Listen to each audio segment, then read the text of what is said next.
satu hal yang menurut saya menarik untuk diperbincangkan begitu. Nah, saya berharap nanti ada kawan-kawan di yang tergabung dalam diskusi ini ya bisa menanyakan ya, bisa berdialektika bersama Bang Abraham dan juga Bang Muhammad Isnur begitu. Tujuannya sebenarnya cuma satu di sini, ya kita berharap demokrasi di negara kita juga tetap terjaga begitu, sehingga kawan-kawan yang pro demokrasi, khususnya kawan-kawan yang berada di luar negeri nantinya juga akan mau pulang ke dalam negeri gitu karena ya di negara kita demokrasi masih terjaga ya. Ini terlepas dari substansi ya dari undang-undangnya. Kalau kita lihat memang di pasal 37 ya kalau tidak salah itu ada sebenarnya kalau kita sebagai pelajar di luar negeri kita harusnya senang gitu karena ada tugas salah satu tugas poin TNI adalah mengamankan warga negara yang ada di luar negeri ketika terjadi konflik gitu. Ya, termasuk sesar. Ya, kita sebagai pelajar senang ya, sehingga itu merupakan salah satu kewajiban TNI. Tetapi yang lain-lainnya inilah ada ya ada pro, ada kontra gitu. Nah, kita berharap ini bisa diulas secara mendalam. Mungkin itu saja dari saya. Terima kasih. Bila Taufik Hidayah. Assalamualaikum warahmatullahi wabarakatuh. Waalaikumsalam warahmatullahi wabarakatuh. Terima kasih Mas Gandhi atas sambutannya. Oh yes, mengingatkan dulu teman-teman bagi teman-teman yang di Jepang yang mau membatalkan puasanya terlebih dahulu kami sangat mempersilahkan karena ini benar sekali kita sedang eh, sambil waktu berbuka puasa seperti itu. Oke, kita lanjut ke acara inti. Kita masuk ke acara inti yaitu pemaparan materi dari kedua narasumber yang akan diawali dari Mas Muhammad Isnur atau Bang Isnur. Beliau adalah, saya izin untuk menyampaikan profil singkat beliau sehingga teman-teman bisa nge-capture bahwasanya beliau ini sangat sangat mumpuni untuk membahas mengenai masalah topik kita hari ini seperti itu. Beliau adalah Ketua Yayasan Lembaga Bantuan Hukum Indonesia yang sudah mungkin sudah puluhan tahun atau cukup lama di isu-isu demokrasi dan isu mengenai masalah masyarakat sipil seperti itu. Tanpa berlama-lama lagi, langsung saja saya sambut dan saya persilakan kepada Bang Isnur. Selamat sore Bang dan kami persilakan Bang. Ya, selamat sore teman-teman PPI ya, Jepang, Mas Prima, Mas Dendi, dan juga seluruh peserta yang di sini hadir. Terima kasih atas undangan dan acara ini, sebuah kehormatan. Dan juga buat Mas Abraham Serjaya yang kemarin baru selesai eh, mengesahkan ya undang-undang ini ya, di tengah banyak tekanan dan harapan untuk ditunda dan dibahas kembali gitu. Pertama gini, saya ingin mulai dengan catatan bahwa apakah tentara itu banyak masalah dalam keseharian kita sehari-hari gitu ya. Mungkin saya coba bantu tadi saya buat cepat sambil acara ini mulai. Saya coba buat cepat apa namanya gambaran tapi nggak bisa nih, nggak bisa sharingnya. Eh, tapi kira-kira gini, sangat banyak yang kami catat terkait TNI. Apa aja masalahnya? Pertama masalah yang sangat sering ditemukan adalah masalah kekerasan di lapangan. Kita masih ingat bagaimana penyerbuan tentara ke Deli Serdang ya di Sumatera Utara gitu. Terus juga kemarin di Lampung misalnya eh, pembunuhan terhadap 3 orang anggota polisi. Dan YLBI sendiri mencatat sangat banyak tentara itu dilibatkan dalam banyak proyek-proyek penggusuran. Di Merauke misalnya ketika pemerintah membangun food estate 1,6 juta hektar itu yang awal tentara langsung. Jadi pakai laras panjang, bahkan mendatangkan beko ya, alat-alat berat itu pakai kapal perang gitu, kapal perang buat ngangkat beko gitu. Di wilayah juga sama, di proyek-proyek PSN misalnya di kasus Wadas, di kasus dulu misalnya eh, Mohon maaf Bang, Kendeng. kalau mau share screen Oke, sudah bisa ya Bang. ini contoh saja ya. Di kasus Kendeng misalnya, di kasus yang lain banyak sekali. Ini contohnya gambar aja ya. Nah ini di kasus Kendeng, di kasus mana-mana banyak lah kira-kira gitu. Dan intinya kita sering sekali menemukan banyak masalah di sana sini. Di kasus misalnya juga Rempang terakhir kita juga melihat BP Rempang itu membuat MOU dengan TNI. Ini yang diperhatikan sama Mas Bagus Hasanuddin, Mas Abraham. Jadi sangat banyak sebenarnya tentara itu ngurusi masalah sipil di mana-mana gitu. Ngurusin hal-hal yang bukan urusan pertahanan. Ngurusin urusan-urusan yang bahkan kalau kita pernah baca di kasusnya keagamaan ya, itu ngurusin operasi terhadap kelompok keagamaan di mana-mana. Dan itu jelas sekali menyalahi semangat, aturan, dan tugas pokok fungsi dari TNI. Kan kalau zaman masa lalu, masa Orde Baru, iya dui fungsi kan tadi dibilang oleh Mas Prima. Dia tuh hadir dan nempel di semua wilayah fungsi sosial politik gitu. Ngurusin orang-orang yang bahkan mabuk gitu ya. Ngurusin apa istilahnya tuh knalpot yang brong gitu. Dan itu sekarang masih ada. Jadi pada titik ini memang dui fungsi itu sepenuhnya tidak tidak hilang. Sepenuhnya sepenuhnya tidak sepenuhnya hilang gitu. Tidak sepenuhnya itu tidak berlaku gitu. Eh, Apalagi masih ditambah dengan masih existingnya komando teritori. Eh, Komando teritori masih masih existing sampai sekarang masih ada gitu. Itu yang pertama. Jadi dui fungsi itu tidak sepenuhnya hilang, masih nempel, masih tanda kutip separuh itu masih berlaku, separuh masih ngurusin ngurusin sipil gitu. Bahkan kalau kita baca misalnya urusan-urusan rapat-rapat Forkopimda, Forum Komunikasi Pimpinan Daerah ya. Kalau teman-teman misalnya masalah terakhir misalnya masalah Ahmadiyah gitu yang di Manislor dilarang untuk mengadakan pertemuan nasional, itu ya tentara ikut hadir di Forkopimda. Jadi dui fungsi itu nggak sepenuhnya hilang. Makanya ini berhubungan dengan sebenarnya demokrasi Indonesia yang juga nggak menuju demokrasi yang substantif ya. Masih masih flow bahkan cenderung cacat gitu. Itu yang pertama. Jadi tentara masih hadir di tengah-tengah dan komando teritori yang dibilang oleh Pak Agus Sujoyo ya, yang emang itu mandat dari awal struktur negara kok sampai tentara ada di level kabupaten, kecamatan, bahkan sampai desa gitu, Koramil. Ini kan kecamatan ya. Itu pertanyaannya untuk apa? Struktur tentara yang sampai kecamatan dan sekarang bahkan bukannya diefisienkan malah pengen nambah Kodam. Ketika Kodam dibuka, dampaknya apa? Seluruh batalion harus ada di sana. Baik batalion Zeni, batalion tempur ya, batalion infanteri, batalion apapun itu harus ada di sana gitu. Jadi eh, pertanyaan besarnya, ini pertanyaan kita nih membaca arah Indonesia ke kemana sih gitu? Apa kecenderungannya membaca arah musuh, arah ancaman dari dalam negeri, sehingga dia harus ada sampai level daerah? Ya, itu yang pertama. Itu yang ini nggak dibaca oleh undang-undang ini. Jadi ini nggak dibaca oleh anggota DPR dalam merumuskan undang-undang gitu. Karena ini kan draft dari versi DPR katanya. Yang kedua, yang sangat sering jadi masalah adalah eh, penempatan prajurit ya, penempatan perwira di jabatan sipil itu sangat banyak, sangat banyak. Dan ini hubungannya dengan yang tadi juga gitu, dengan hubungannya yang tadi yang pertama banyak sekali penyerangan. Tapi pertanyaannya, orang-orang ini dihukum oleh hukum apa sih? Dihukum oleh peradilan militer, peradilan sipil gitu. Nah, Undang-Undang TNI yang lama ya 34 2004 itu memandatkan di pasal 65 bahwa prajurit tunduk pada kekuasaan peradilan militer dalam hal pelanggaran umum pidana militer. Tetapi tunduk pada kekuasaan peradilan umum dalam hal pelanggaran pidana umum. Jadi hal-hal yang kayak soal Deli Serdang, soal Lampung, soal yang tadi di mana-mana itu harusnya mereka ini semua disidangkan di peradilan umum. Tapi kan itu nggak berlangsung. Selama 21 tahun Undang-Undang TNI ini nggak berlaku. Selalu dipakai klausula pasal ayat 3-nya. Apabila peradilan umum tidak berfungsi, tunduk pada ini undang-undang. Pertanyaan tidak berfungsi seperti apa? Kasusnya adalah kasus KPK menangkap Kabasarnas, menyidik kasus korupsi helikopter.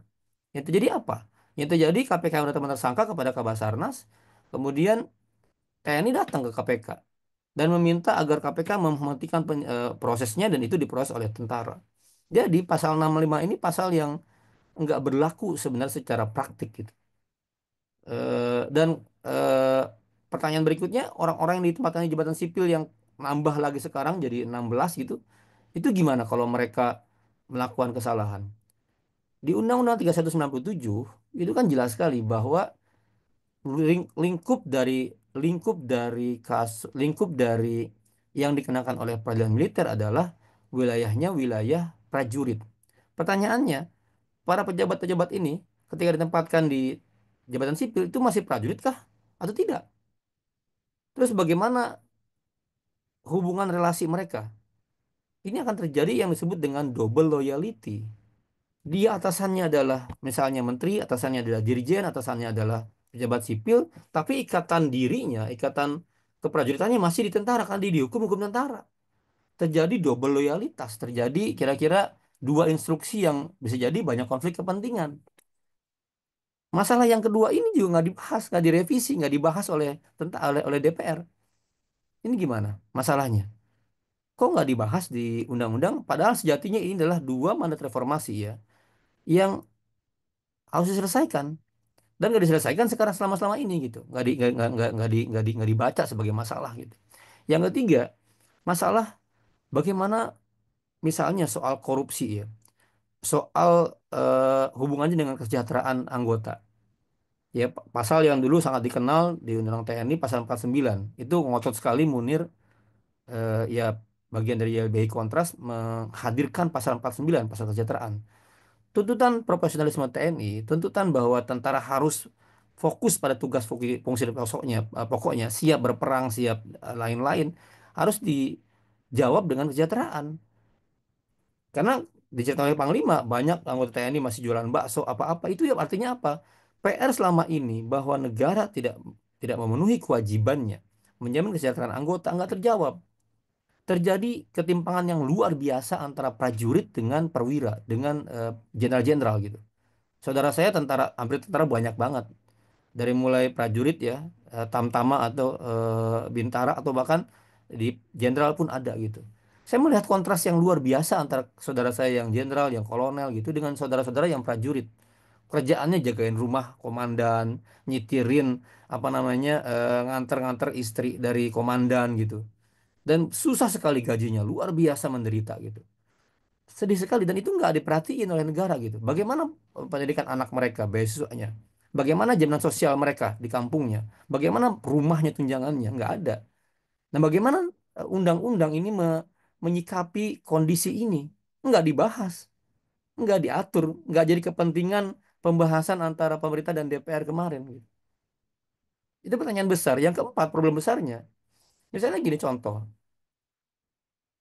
tentara sudah sudah memiliki alat tanda kutip cyber ya, alat intercept, alat itu yang sangat canggih. Saya mendengar kabar ini. Terus ya anggota nggak bisa menggunakan, anggota nggak bisa menggunakan gitu, nggak bisa mengoperasikan mesin ini.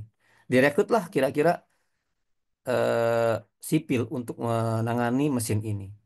Tapi kan sipil ini nggak bisa diatur sebagaimana prajurit yang harus bangun pagi, lari, ketentuan sipil tentaranya seperti apa gitu orang-orang ini.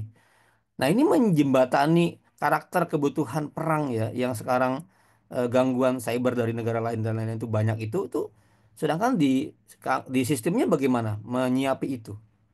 Padahal sekarang tantangan ke depan adalah di IoT, AI, robotik gitu-gitu. Terus akhirnya orang-orang sipil ini saya dengar kabarnya pergi lagi karena nggak bisa cocok dengan karakter kerja prajurit seperti itu gitu. Apalagi dipimpin oleh prajurit-prajurit yang seringkali tour of duty, terus dia pergi-pergian, nggak ngerti apa yang dipimpin di bawahnya gitu. Nah ini banyak sekali kebutuhan tantangan TNI yang memerlukan cara pandang baru, cara kepegawaian baru dan lain-lain yang nggak dijawab juga oleh undang-undang. Karena undang-undang prajuritan seperti itu, saklek seperti itu. Itu empat contoh saya ingin berikan yang nggak dibahas, padahal sangat penting dibahas oleh DPR pemerintah. Jadi alih-alih menjawab masalah yang selama ini ada, tapi karena kajiannya, kalau kita baca naskah akademiknya, nggak serius, naskah akademiknya nggak mendalam. Bahkan kalau teman-teman baca ya, teman-teman karena teman-teman di sini sarjana semua, kita di sini semua sarjana, teman-teman baca deh. Apakah layak itu naskah akademik dianggap sebagai naskah akademik? Apakah layak punya teori? Apakah ada referensi? Enggak, itu karangan bebas. Harusnya kan kita kalau kita ya belajar kebijakan berbasis data, berbasis kajian yang serius, berbasis saintifik gitu. Bukan berbasis kesukaan atau apapun itu gitu. Maka Undang-undang ini gagal sejak awal, cacat sejak awal mengatasi masalah-masalah itu. Nah, masuklah kemudian ke proses. Kita bisa membaca di mana prosesnya. Prosesnya adalah yang yang berat kita bisa lihat. Pertama, ini kan sebenarnya dibahas sejak lama kalau kita tahu. 2019 saya masih ingat, saya ketemu dengan asisten personalia Aspers ya, Biro Aspers Panglima gitu lagi itu rame-rame mau ada revisi undang-undang juga. Kan kita ketemu di KSP dengan asisten Panglima dan lain-lain. Saya tanya kenapa sih kalian ngotot pengen revisi ini gitu. Salah satunya adalah problematika postur. Problematika sangat banyak perwira tinggi, perwira menengah yang nganggur gitu, yang nggak punya jabatan, nggak punya anggota dan lain-lain gitu. Pertanyaannya kenapa? Apakah manajemen TNI sedemikian rentan, sedemikian rapuh, tidak bisa membuat postur itu menjadi rapih gitu ya? Shapingnya itu seperti piramida gitu, yang semakin ke atas semakin sedikit gitu. Ternyata situasinya rumit karena apa? Karena untuk Sesko misalnya, eh, manajemen internal sudah rapih, sudah punya ketat-ketat, tapi banyak intervensi gitu. Dan selama ini nggak pernah ada evaluasi bagaimana rekrutmen dilakukan, rekrutmen prajurit, rekrutmen perwira gitu ya, rekrutmen perwira tinggi itu nggak dirapihkan sehingga amburadul itu tata kelola manajemen posturnya. Nah, itu tapi solusinya bukan solusi merapikan postur, mengetatkan sekolah, mengetatkan rekrutmen, laboratorium. Solusinya membuka jabatan-jabatan agar tentara bisa masuk. Karena juga ada tanda kutip banyak omongan di belakang, kok polisi bisa kami nggak bisa gitu kira-kira. Walaupun itu kan sebenarnya kalau jabatan yang baru ini nggak banyak juga gitu. Tapi dengan pola-pola yang kita lihat sebenarnya sekarang ya, dengan penempatan anggota untuk mengerjakan hal-hal yang lain, padat karya, di Gunung Mas disuruh macul jadi petani, ngolah traktor gitu ya. Sekarang di food estate itu kan deliver tentara untuk bukan pekerjaan yang tentara gitu. Itu kalau kata Salim Said ya, itu berbahaya sekali karena kekuatan postur tentara dilihat bukan lagi kekuatan perang, itu kekuatan menangani pertaniannya. Deterennya sebagai tentara jadi hilang gitu. Salim Said videonya sangat terkenal tuh ketika dia ngomong sama sama Prabowo ya, sebagai tokoh yang sangat memperhatikan apa namanya militerisme gitu. Nah, itu juga nggak dilihat. Nah, akhirnya apa? Kita lihat tiba-tiba ketika 2024 Balik mengajukan draft. Saya waktu itu YLBHI mengkritik dan tahun lalu YLBHI diundang oleh Menko Polhukam Pak Hadi Cahyanto ya untuk bicara di hadapan hampir seluruh kementerian lembaga, di hadapan para jenderal TNI Polri. Dua undang-undang waktu itu kita diskusi di Hotel Borobudur. Dan waktu itu Pak Hadi Cahyanto diskusi panjang dengan kita. Dia bilang, iya Mas, ini banyak banget masalah, dua-duanya Undang Polri sama Undang TNI, dan kami nggak terburu-buru juga gitu. Kami nggak terburu-buru, kami akan undang semua pihak untuk mendengarkan. Tapi setelah itu nggak ada kesempatan buat dialog lagi. Kita nggak diundang, kita nggak dilibatkan. Padahal waktu itu saya hadir langsung ke sana dan bicara banyak, masukannya banyak, mereka juga senang gitu, terima masukan. Tapi nggak ada dialog lagi 2024 itu. Dan ketika prolegnas, kami memantau prolegnas, pembahasan antara pemerintah dan DPR di prolegnas nggak ada masuk undang-undang TNI. Oh, kalau gitu berarti dalam benak kami ternyata pemerintah menyadari undang-undang TNI ini nggak prioritas untuk dibahas. Kira-kira TNI sudah reformasi cukup banyak, walaupun ada beberapa hal yang belum selesai saya bilang tadi, tapi undang-undang yang ada masih dianggap cukup bisa menjawab tantangan yang ada gitu. Nah, tiba-tiba setelah prolegnas, Mas Bram bisa bisa cek semua rapatnya ya DPU. Nah, rapatlah bulan Februari atau Maret 2024 gitu ya. Iya, iya. Terus kemudian ada usulan bulan ini berarti ya ada usulan dari Panglima membawa surat Menhan untuk eh, membahas Undang-Undang TNI. Jadi kemarin ketika saya ngomong sama Dev ya di acaranya Akbar Faisal diakui. Jadi prolegnas Undang-Undang TNI ini nyusul setelah prolegnas selesai dia dititipkan di belakang gitu. Dimasukin lah dititipkan diselipkan. Jadi dia tidak masuk prolegnas yang awal. Dibilang ini carry over. Bos, kalau carry over itu juga ada tata caranya. Balik itu harus mengusulkan ini bagian dari carry over. Jadi dalam proses itu kita melihat itu ada proses yang dilampaui, dilompati dan itu secara prosedur cacat ya menurut kita ya. Dan apalagi karena saking ngebutnya pertanyaan berikutnya kenapa harus terburu-buru banget sih? Kenapa harus dikejar target selesai bulan Maret ini? Ada apa? Segenting apa di tentara sehingga dia bisa menggeser semua yang prolegnas? Padahal banyak lagi undang-undang yang kita perlukan di masyarakat ya, undang-undang masyarakat adat, undang-undang pekerja rumah tangga udah 19 tahun tuh nggak maju-maju gitu. Kenapa ini jadi sangat cepat dikejar-kejar bahkan harus kira-kira Sabtu Minggu masih harus full gadang gitu. Nah, ini di pertanyaan berikutnya kenapa? Dan masalahnya di proses ini kok menjadi sangat cepat, tidak membuka ruang diskusi yang lama gitu. Draftnya pun kami sulit dapatkan berulang-ulang kali dan diakui bahwa draft nggak diberikan karena takut ada diskusi di masyarakat. Lah gimana? Akhirnya teman-teman pelajar Indonesia di PPI di mana-mana bersuara, tapi ya nggak berguna karena langsung disahkan dengan cepat gitu. Dan akhirnya menimbulkan apa? Menimbulkan di dalamnya kita lihat misalnya kerancuan-kerancuan secara hukum. Misalnya di pasal 7 ya kita lihat ya. Kalau di pasal 7 ayat 3 di undang-undang yang lama, namanya operasi militer ada dua, militer perang dan selain perang. Dan dua-duanya harus melalui kebijakan dan keputusan politik negara. Dalam artian apa? Dalam artian ada di penjelasannya dia melalui kebijakan pemerintah dan hubungannya koordinasi dengan DPR. Jadi DPR harus diajak, dilibatkan, memberikan masukan untuk ngasih masukan peraturan-peraturan atau kesepakatan mengenai operasi militer saat perang. Makanya dalam banyak hal, misalnya ketika pemerintah ya menerjemahkan undang-undang terorisme, mau buat perpres pelibatan TNI dalam menangani terorisme, kita masih ingat ya. Nah, perpres itu nggak jadi. Kenapa? Karena DPR banyak mengkritisi. Ini karena apa? Karena mandat Undang-Undang TNI, kalau mau buat peraturan turunan mengenai pelibatan mengatasi aksi terorisme, di sini Undang-Undang TNI ayat 2B ayat poin 3, DPR bisa intervensi cepat di awal. Walaupun Anda itu perpres, perpres harus dengan kontrol TNI. Kira-kira gitu kan? Dengan kontrol DPR. Jadi DPR memiliki kontrol penuh ketika pemerintah mau membuat peraturan-peraturan mengenai pelibatan militer dalam yang dulu 14, yang sekarang 16.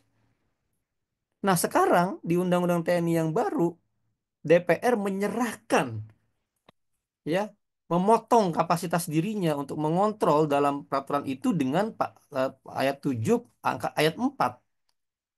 Pelaksanaan operasi militer ya diatur lebih lanjut oleh PP dan Perpres. Ini berarti apa? DPR melepaskan keputusan politik negaranya. Kalau perang oke, tapi kalau OMSP, DPR udah gua nggak ikut-ikutan lagi deh. Itu terserah presiden. Artinya apa? Artinya presiden bisa dengan mudah memutuskan sendiri bagaimana pengaturannya terserah Prabowo sekarang. Artinya apa? Potensial abuse-nya lebih tinggi gitu. Iya DPR bisa bilang ya kami bisa raker dengan Kemenhan. Ya raker udah jadi perpresnya. Artinya apa? Artinya presiden bisa dengan semena-mena mengatur sendiri PP dan Perpres tanpa pelibatan DPR seperti undang-undang yang lama. Artinya apa? Abuse sangat mungkin dilakukan. Cara-cara presiden menguasai yang saya bilang tanpa kontrol itu lebih lebih luas sekarang. Dan kalau dalam pengaturan ya teman-teman tidak boleh menempatkan pengaturan itu seperti ini. Tolong diatur oleh PP atau Perpres. Ini gimana sih yang nyusun undang-undang? Menempatkan dua hierarki undang-undang yang berbeda dalam satu kalimat yang sama. Jadinya kira-kira terjadi multi interpretasi kita pemerintah. Ya udah kalau gitu gue ngapain PP? Gue perpres aja kata kata Prabowo. Akhirnya semuanya bisa perpres. Padahal level pengaturannya harusnya di PP. Jauh sekali dari undang-undang ke perpres. Dan ini nggak konsisten dengan pasal-pasal yang lain di pasal 8, 9, pasal-pasal yang lain semua nyebut PP. Lah kok ini tiba-tiba ada perpres? Ini apa dalam konteks menyusun undang-undang ya ini nggak bisa lah, ini nggak memenuhi pasal lex stricta ini kacau kalau kira-kira anak skripsi S1 ya kacau ini gagal ini secara perumusan apa namanya kalimat gitu ya yang ini problem kenapa karena terburu-buru gitu apalagi dengan penambahan operasi-operasi yang harusnya dikurangi objek vital itu kan bisa ditangani oleh kepolisian punya satuan elit bahkan Densus Brimob harusnya semua kewenangan OMSP yang di poin 14 ini dievaluasi dulu dong. Bagaimana selama ini tentara terlibat dalam 14 OMSP ini? Yang mana sih yang benar-benar kira-kira berhubungan, bersinggungan dan dibutuhkan oleh tentara atau oleh masyarakat kepada tentara. Jangan sampai tentara ditarik-tarik terus-menerus dalam operasi militer dan perang, akhirnya tentaranya nggak mampu atau nggak punya kemampuan perang yang lemah, malah kesibukan ngurus wilayah sipil. Sipilnya nggak terlatih, sipilnya tergoda menggunakan tentara terus. Ini di pasal 7, gitu. Di pasal 8 juga ada banyak pertanyaan. Maksud-maksud dari kata-kata wilayah, wilayah darat dan lain ini banyak kekhawatiran. Tapi ini nggak terlalu banyak kira-kira ya. Terus berikutnya di pasal 47 ya. Ini ada perubahan skema kira-kira. Ini juga sama. Di pasal 47 ya, yang 10 jabatan sebelumnya. Pertanyaan besarnya, bagaimana evaluasi penempatan tentara di 10 lembaga yang sebelum-sebelumnya berlangsung? Evaluasinya apa? Di mana kelemahannya, di mana kekurangannya gitu. Nah, sekarang nambah jadi 16 gitu. Walaupun menurut DPR jadi 14, menurut saya sih itu permainan kata saja. Karena di sini kesekretariatan negara yang mengurusi urusan sekretariatan presiden dan sekretariat militer itu dua fungsi berbeda. Sekretariatan negara dan sekretariat militer berbeda jabatan. Tapi di sini disusun dalam satu frasa seolah-olah satu jabatan yang enggak. Pertanyaan besar, ada segenting apa sekretariatan negara memerlukan militer? Zaman Soeharto, namanya sekretariat negara itu orang sipil gitu. Kenapa memaksakan bahasa sekretariat negara sekarang bisa orang militer? Pertanyaannya, apakah ada kepentingan melegitimasi yang sebelumnya atau apa gitu? Itu pertanyaan besar itu. Nah, yang lain-lainnya kalau kita lihat yang BNPT, BNPB gitu ya, Bakamla, itu kan memang selama ini sudah berlangsung. Selama ini sudah berlangsung, sudah ditempati oleh militer, pejabatnya militer, walaupun misalnya kasus BNPB dulu Pak Jokowi mengangkat Doni Munardo, ya tentara aktif, walaupun di undang-undang lama nggak boleh, tapi Pak Jokowi melakukan apa namanya sliding gitu ya dengan menempatkan BNPB dengan pakai Perpres. Jadi undang-undangnya nggak ada, tapi pakai Perpres menempatkan tentara aktif di BNPB. Ada kira-kira selama ini melanggar lah undang-undang TNI, kadang nggak diatur, sekarang diatur. Jadi ya kalau pasal ini kalau kami memandang ini kayak legitimasi aja gitu, membangun legitimasi yang selama ini tentara tempatnya di sana, ada undang-undang menjawab untuk diberikan di sini. Gitu. Nah ini pertanyaan berikutnya, bagaimanakah tadi strukturnya, link pertanggungjawabannya, bagaimana tata usaha mereka saat di situnya. Ini problem yang sangat serius dan selama ini emang PP-nya nggak mengatur cukup baik gitu. Artinya apa? Karena PP-nya belum cukup baik sehingga problemnya dijawab dengan undang-undang lagi-lagi gitu. Nah ini beberapa masalah menurut saya yang bisa sebagai pengantar ya. Dan alih-alih ini menjawab masalah yang ada malah menimbulkan masalah baru kira-kira gitu. Dengan ketergesa-gesaan dan semakin rumit. Belum lagi singgungan selama ini yang cukup keras ya di lapangan karena dia ada di wilayah sipil, dia ada di wilayah apa namanya eh, teritori di lapangan, kecamatan itu berhubungan dengan banyak kementerian lain, PPP lain dan termasuk polisi. Makanya banyak konflik-konflik polisi mau nilang, mau apa tiba-tiba diserbu gitu. Itu kan masalah-masalah yang menurut saya harusnya diatasi oleh undang-undang, oleh kebijakan negara di ujung. Kenapa? Karena bukan satu dua, kebijakannya terus-menerus ada gitu. Itu eh, catatan dari kami dalam artian kampanye teman-teman, kampanye mahasiswa ya, yang mengatakan bahwa ini kembali difungsi sebenarnya tidak sesuai dengan situasi yang ada gitu. Oke. Eh, apa situasinya masih seperti tadi, undang-undang hadir semakin menguatkan tesis tadi gitu. Bukannya mengurangi kewenangan, menarik dia sebagai profesional, semakin mendukung. Dan di luar hal ini, di luar undang-undang, kalau kita baca teman-teman kebijakan pemerintahan yang sekarang menempatkan militer sebagai garda depan dalam semua kebijakan. Misalnya kasus MBG ya, di mana saat semua kesatuan TNI menjadi Eh, alat Mohon kerja maaf untuk Bang, izin MBG. mengingatkan Bang untuk Ya, waktunya. iya. Nah, yang kedua misalnya kasus PSN, dia menjadi alat untuk bangun batalion-batalion baru. Artinya apa? Di luar undang-undang ada masalah deliver arus besar untuk militerisme di mana-mana. Ya itu akan repot ke depan kita. Bagaimana melawan itu kalau mereka punya senjata kan. Terima kasih. Oke, terima kasih Bang Isnur untuk pengantarnya yang sangat menarik menarik sekali sudah menggambarkan secara general mengenai permasalahan dari RUU TNI itu sendiri atau Undang-Undang TNI yang sudah disahkan itu sendiri. Saya yakin teman-teman sudah banyak eh, pertanyaan-pertanyaan ataupun tanggapan-tanggapan. Tapi tahan dulu, kita coba untuk langsung ke Bang Abraham terlebih dahulu gitu. Gimana untuk apa namanya menjelaskan?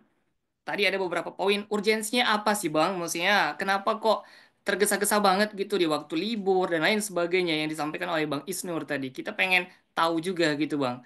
Dan beberapa poin-poin kritis dari Bang Isnur tadi sangat menarik sekali. Dan itu pun saya yakin bahwasanya pertanyaan besar dari teman-teman juga gitu. Pengen lebih dalam mengkaji hal ini gitu. Oke, tanpa ini lagi, kita langsung ke Bang Abraham, salah satu tokoh atau anggota DPR RI, fraksi Golkar ya Bang. Ya, betul. Oke, kami persilakan Bang Abraham. Saya diperbolehkan share screen nggak? Nanti saya mau Boleh, share boleh Bang. screen juga. Ya, Boleh, boleh Bang. oke. Selamat sore karena saya sekarang lagi sore, saya lagi di Malaysia. Woi. Kebetulan lagi jenguk teman-teman PMI di Kota Kinabalu, Sabah. Jadi, jadi memang gini, masalah RUU TNI ini saya berusaha untuk menghadiri semua forum untuk mencoba menjelaskan terkait RUU TNI ini, untuk menjelaskan esensi dari RUU TNI ini, dan mengapa pentingnya RUU TNI ini.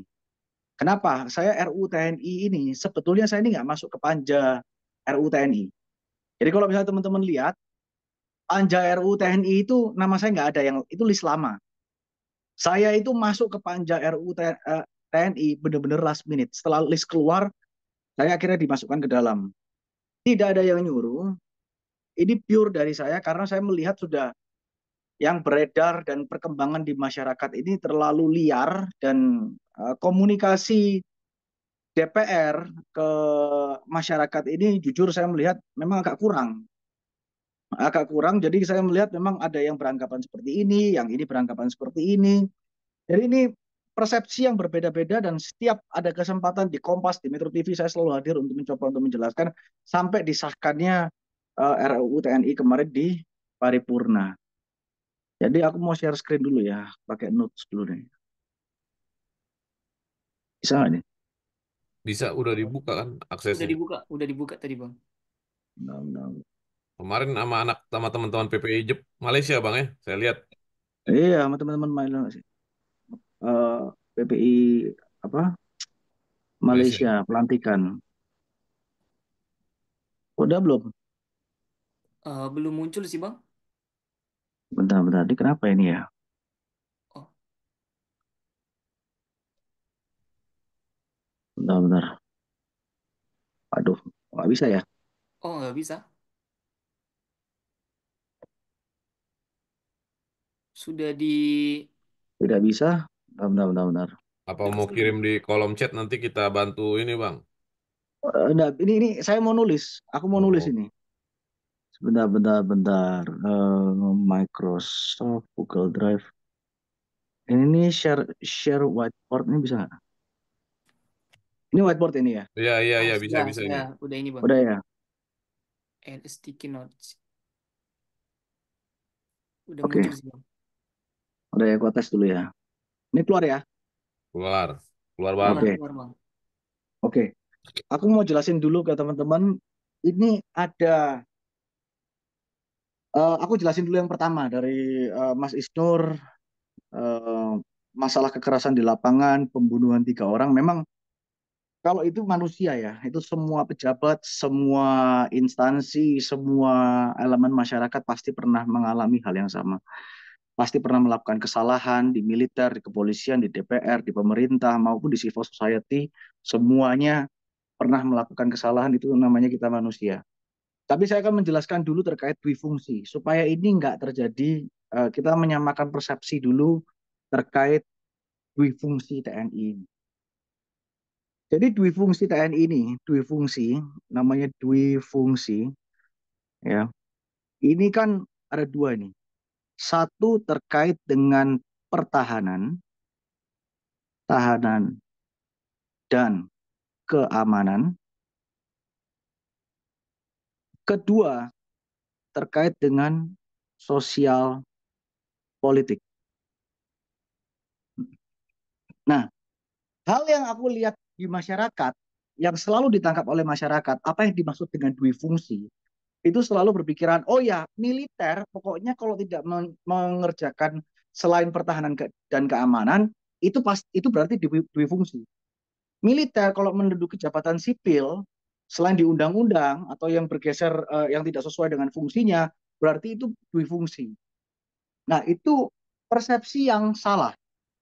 Karena dui fungsi ini munculnya itu di mana zaman dahulu itu tidak ada namanya supremasi sipil, di mana presiden itu adalah panglima tertinggi angkatan darat, dan di mana legislator itu ada namanya fraksi ABRI militer.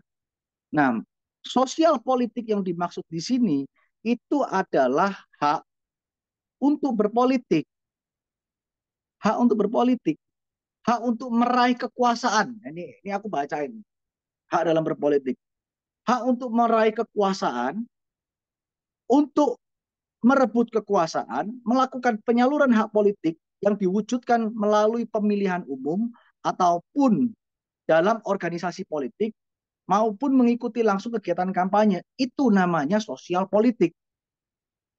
Nah, apabila TNI masuk ke dalam organisasi politik, berkampanye, lalu menggunakan jabatan aktif untuk ikut dalam legislasi dan lain-lain, itulah yang namanya dui fungsi. Zaman dulu, zaman Orde Baru, ini kita balik kembali dulu ke zaman Orde Baru.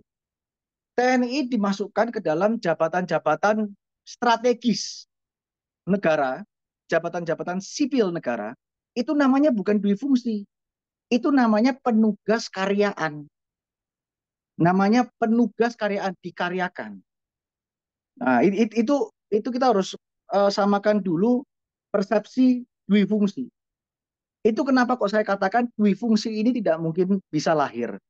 Nah, dan ditanyakan kepada siapapun militer TNI yang sudah purnawirawan, mereka pasti mengatakan hal yang sama karena mereka mengalami bahwa dui fungsi itu masuk ke dalam ranah politik, bukan karena dia mendapat menduduki jabatan-jabatan sipil tertentu. Nah, lalu tadi juga disampaikan, ini saya mau luruskan persepsi dulu, bahwa terkait dengan TNI ini, satuan TNI ini memang masuk dalam Forkopimda. Coba dicek, masuk nggak satuan TNI dalam Forkopimda, dan itu diatur dalam PP nomor 12 tahun 2022. Nah, sekarang kaitannya dengan RUU TNI. Ini saya jelaskan dulu sekarang kaitannya dengan RUU TNI.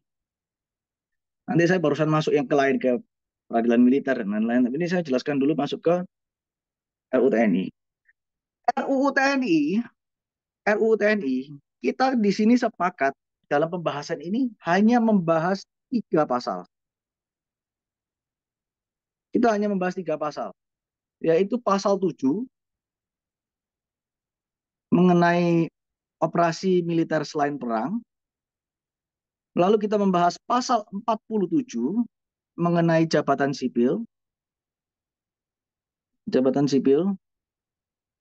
Dan kita membahas mengenai pasal 53 mengenai usia. Nah, pasal 39 kita tidak revisi. Pasal 39 adalah larangan untuk berpolitik. Jadi muncul tidaknya dui fungsi itu bukan di pasal 47, tapi muncul tidaknya dui fungsi itu di pasal 39. Itu tidak kita revisi. Nah, saya akan sampaikan bahwa pembahasan RUU TNI ini sudah ada sebelum saya menjadi anggota DPR. Dan pada waktu saya menjadi anggota DPR, ya, rancangan undang-undang di Komisi 1 itu, DIM-nya, kita sendiri belum pernah baca, karena kita masih menunggu DIM dari pemerintah. Tapi pada waktu itu bisa rame. Kenapa kok pada waktu itu rame? Karena munculnya RUU yang saya sendiri belum pernah baca. Dan saya baca itu ternyata bahasanya kalau nggak salah dapat memasuki jabatan sipil dengan keputusan presiden atau bagaimana, pasal 47. Nah, kita bahas dulu mulai dari eh, RDPU. RDPU yang kita lakukan, kita sudah mengundang semua elemen masyarakat dan koalisi masyarakat sipil, tapi nggak semuanya mau hadir. Dan jangan dibilang kita nggak mendengarkan, kita mendengarkan loh. Bahkan pemerintah juga mendengarkan apa yang menjadi masukan. Bahkan sampai detik-detik terakhir pun kita juga masih mendengarkan. Makanya pada waktu saya sempat di Kompas, saya sempat mengatakan pasal 47 itu dimasukkan Kementerian KKP. Tapi di hari H, waktu pembahasan di DPR, KKP itu dicoret karena kita mendengarkan masukan dari masyarakat. Nah, terkait tadi pasal pasal 7 yang dibahas. Pasal 7 yang dibahas ini operasi militer selain perang.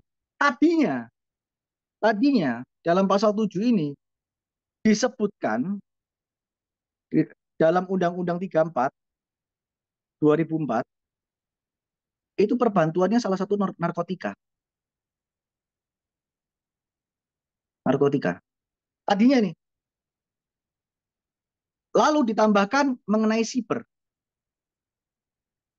di sini. Ini ditambahkan mengenai siber. Setelah kita mengadakan RDPU dan kita mendengarkan masukan masyarakat, narkotika ini kita hapus dalam perbantuan. Dan di siber boleh dilihat dalam penjelasannya, siber ini menjadi pertahanan siber. Jadi hanya yang bersifat hulu, bukan siber domestik. Jadi pertahanan siber dari luar ke dalam. Kita bicara masalah OMSP dulu ini di sini. Ini kita mendengarkan dari masyarakat, bukan kita tutup telinga. Terkait dengan Perpres, Perpres itu, kenapa kok tidak diatur dalam undang-undang? OMSP ini mencakup banyak sekali hal. Bahkan ada yang kurang sebetulnya. Bahkan ada yang kurang sebetulnya yang saya itu sebetulnya lupa. Karena kayak seperti pengamanan pilkada maupun pengamanan pemilu, yang dimana itu melibatkan BIN, TNI, Polri, selalu ada TNI. Tapi mereka bergerak tanpa adanya dasar hukum sebetulnya. Nah ini eh, apa pasal 47 ayat 2 yang banyak ini tidak mungkin dimasukkan ke dalam undang-undang karena sifatnya dinamis. Sifatnya dinamis dan berubah-berubah terkait dengan mekanismenya dan lain-lain, cakupannya justru baik dengan adanya dapat diatur dalam Perpres. Kalau enggak, tidak ada batasan, terlalu luas. Misalnya contoh terkait dengan pertahanan siber. Pertahanan siber ini sampai mana? Apakah sampai uh, sampai penyerangan luar ke dalam, ataukah penyerangan dari dalam ke dalam, atau bagaimana? Itu harus diatur dan tidak bisa diatur dalam Undang-Undang TNI ini karena sifatnya nanti mendetail. Nah itu saya jelaskan dulu masalah OMSP. Terus saya mau jelaskan masalah pasal 47.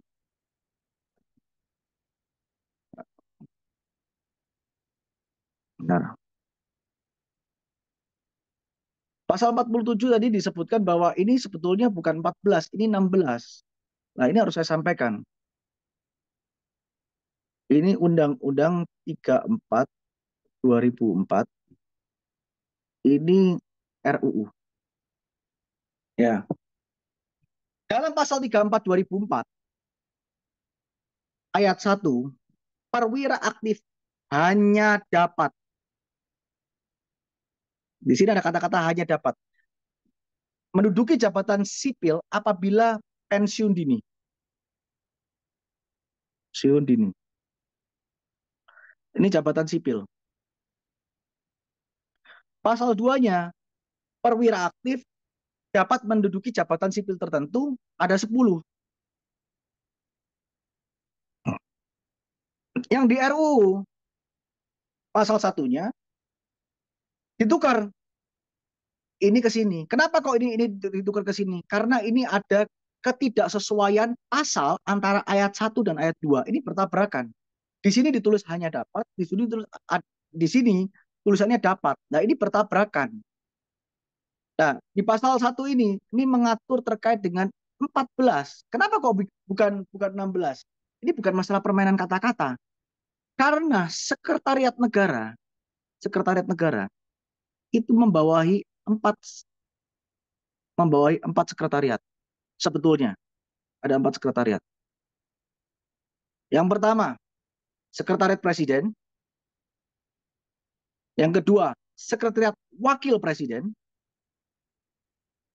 Yang ketiga, sekretariat militer, Sekmilpres. Dan yang keempat, sekretariat dukungan kabinet. Ini namanya sekretariat dukungan kabinet. Jadi bukan permainan kata-kata, ini masuk di dalamnya. Ini masuk di dalamnya. Nah, sekarang kita bicara yang terkait dengan penambahan Perpres 2016. Bahwa Perpres 2016 itu menambahkan BNPT, BNPB, PB, dan Bakamla.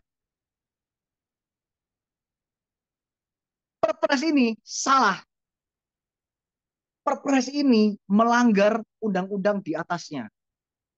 Karena apa? Di Undang-Undang 34 2004 ini hanya dapat dimasuki oleh jabatan sipil, hanya dapat dimasuki jabatan sipil apabila sudah pensiun dini. Tapi Perpres ini belum pernah dibatalkan. Perpres ini tidak pernah di judicial review di Mahkamah Agung. Perpres ini tidak pernah dicabut oleh Presiden. Makanya Perpres ini masih berlaku dan terus berlaku. Perpres ini. Selama belum dicabut, Perpres ini masih berlaku. Lalu ditambahkan lagi Perpres 2021. Perpres 2021 yang mengatur mengenai tata cara mengenai organisasi kejaksaan yang salah satunya mengatur terkait dengan Jampit Mil. Ini seharusnya diatur dalam undang-undang. Dan satu lagi yang ingin saya sampaikan bahwa dalam RUU TNI ini masuk satu yang benar-benar baru adalah satu terkait dengan BNPB, yaitu perbatasan. Kenapa kok perbatasan? Karena sekarang sudah ada Badan Nasional Perbatasan kita yang diduduki oleh jabatan militer bukan karena kepentingan, tapi karena urgensi yang dibutuhkan perbatasan untuk ditempatkan orang-orang militer di sana. Jadi ini kalau misalnya oh ya ini bisa menempatkan jabatan sipil ini itu salah dan saya sampaikan itu tidak betul. Jadi ini hanya 14. Kenapa kok 14? Ada satu yang di take out kalau nggak salah itu Wantanas karena itu sama saja dengan pertahanan negara. Oke. Terus kenapa kok harus terburu-buru? Pertama-tama teman-teman harus kita samakan persepsi dulu bahwa pembentukan undang-undang di DPR selama ini itu cenderung terlalu lama. Sebentar ini cara ngapusnya gimana ya? Oh, ini terlalu lama. Kenapa kok saya bilang terlalu lama? Saya masuk sebagai anggota DPR ini jujur saya kaget karena ada beberapa RUU yang sebetulnya sudah tidak relevan sama sekali untuk dibahas. Contohnya apa? Ini saya minggir dulu, ini saya kasih contoh gambaran secara utuh di DPR supaya teman-teman dapat gambaran. Contohnya apa? RUU penyiaran. RUU penyiaran itu masuk sejak tahun 2009. Ya. Dan sekarang barusan dibahas di tahun ini barusan mau disahkan. Saya baca RUU-nya, ini sudah nggak relevan. Bahkan memasukkan terkait dengan konten digital dan lain-lain yang sudah tidak relevan dengan kaitannya dengan broadcasting. Dan saya berharap dalam DPR yang sekarang itu jangan lagi terlalu banyak kepentingan dan ini bisa dikebut. Apalagi kita cuma membahas 3 pasal. Kalau kita bahas 3 pasal butuh waktu 1 tahun, berarti DPR-nya gagal bekerja. Kita cuma bahas tiga pasal doang. Hanya 3 pasal yang kita revisi. Hanya 3 pasal yang kita revisi dan tidak lebih dari itu. Karena apa? Ini kita harus revisi. Harus segera dibuatkan payung hukumnya. karena kemarin ini ada kesalahan-kesalahan yang kemarin yang harus diperbaiki. Loh, kenapa kok RUU TNI? Kenapa nggak RUU yang lain? Loh, teman-teman harus tahu. Komisi 1 itu kaitannya dengan pertahanan, keamanan, Komdigi. Ya ini memang tugas kita. Terus kenapa kok nggak peradilan militer? Peradilan militer itu dalam Undang-Undang 31 1997. Kaitannya dengan Komisi 3 penegakan hukum, bukan di kita. Nah, tentunya kita juga harus menunggu dengan rancangan Undang-Undang KUHP yang baru. Jadi kita harus tetap bersinergi dengan Komisi 3 untuk pembahasan terkait dengan hal ini. Bagaimana tata mekanisme di peradilan militer. Bagaimana nanti kalau misalnya tahapannya masuk ke peradilan umum, apakah dipecat dulu secara etik, baru saya masuk ke peradilan umum atau seperti apa? Nah, sekarang fokus kita penyelesaiannya tiga ini supaya kita punya payung hukum yang jelas. Termasuk eh, katanya dibuat secara tertutup. Ini nggak dibuat secara tertutup. Teman-teman perhatikan pada waktu saya diundang di Kompas, saya ngomong bahwa ini akan diadakan konsinyering tanggal 14. Tanggal 14 yang tadinya 4 hari kita potong jadi 2 hari karena masalah efisiensi dan hanya 3 pasal yang dibahas. Kenapa kok di Hotel Bintang 5? Loh, lawan bicara kita ini adalah Menteri Pertahanan, Menteri Sekretariat Negara, Menteri Keuangan, Menteri eh, Hukum. Ya masa kita representasi negara kita tidurkan di butik hotel? Kan nggak sopan. Ini kan wibawa dari negara kita sendiri. Dan esensi dari konsinyering itu adalah gimana legislatif dan pemerintah dikurung di dalam hotel, tidak boleh keluar dari hotel. Dan kapanpun ditelepon harus turun. Teman-teman boleh Google apa itu konsinyering. Kita nggak boleh keluar dari sana. Tujuannya untuk membahas kata per kata, titik, koma semua dibahas, barusan dibawa ke DPR. Nah, setelah kita selesai konsinyering kemarin, kita bawa ke DPR. Pada waktu kita bawa ke DPR, di hari yang sama kita menerima koalisi masyarakat sipil. Ini ya, perhatikan teman-teman. Pada waktu di konsinyering, kita sudah membuat kesepakatan pada waktu itu bahwa KKP ini masuk dalam pasal 47.